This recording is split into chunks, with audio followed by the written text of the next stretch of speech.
in London. Which is funny because I'm a local, but so I live up in Manchester. This is for one night only, which, if you like me, it's one night only. If you hate me, don't worry, it's one night only.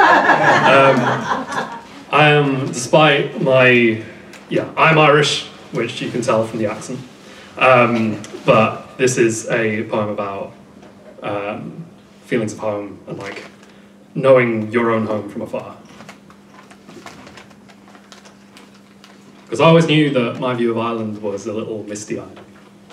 I grew up down in London, and the pride I took in my history was born mainly from school holidays. Summer would arrive, and so would we, less than fresh, so ferried on the overnight from Swansea. And my dad would tell me and my sisters stories of Finn McCool and Cú Chulainn.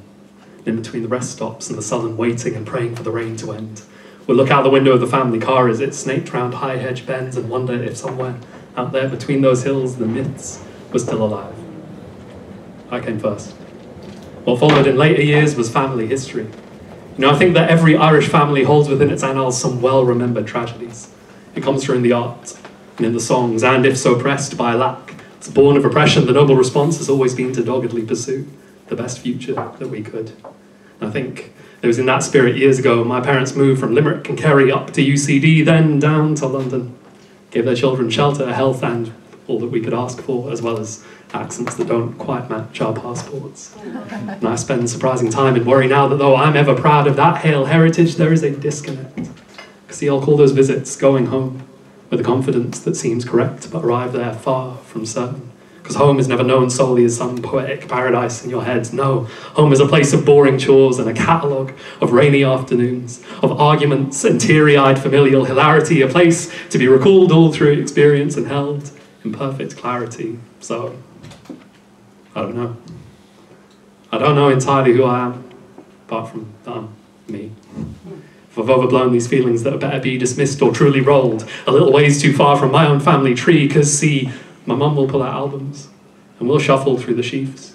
She'll enumerate and ruminate on close collected collages of relatives, illuminating each in warm relief, regaling me with tales of who they loved and knew, and with that ever-present melancholy, telling how some fell like leaves from branches when unwelcome gusts and gales blew. That's the man who was engaged to your great-grandma. Except that soldiers came one night and dragged him out the bed, then pulled him further down a country road to leave him dead. And there she is herself. When she wouldn't give them lessons, they came and smashed up her piano. And there's your great-granduncle who stood fast at GPO. And then your granddad who, as a boy, would flee bent-backed from black and tans, who shot out cottage windows from atop their vans while on patrol. And there's your handsome dad. From when the airport lads took us to question. Irish. And from London, so you say. Oh, well, we'll let you leave if you can list the tube stops that go north between Baker Street and Willesden Green, and if you can't, you'll stay. Rich running seams of hurt beset our histories like rot. I'm proud and lucky that my family's response has been to lift their children higher than themselves with a grim and steadfast generational determination. And I've had a privileged start compared to so many others, and I shouldn't waste those wonders that I've been given.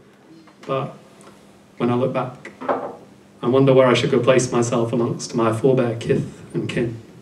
Those ones that did so sit and sing on rust bucket boats that bore them back to Dublin from the Welsh internment camps. O ro she the Wathabolia, Anish or Hocht and Tauri, O ro, welcome home.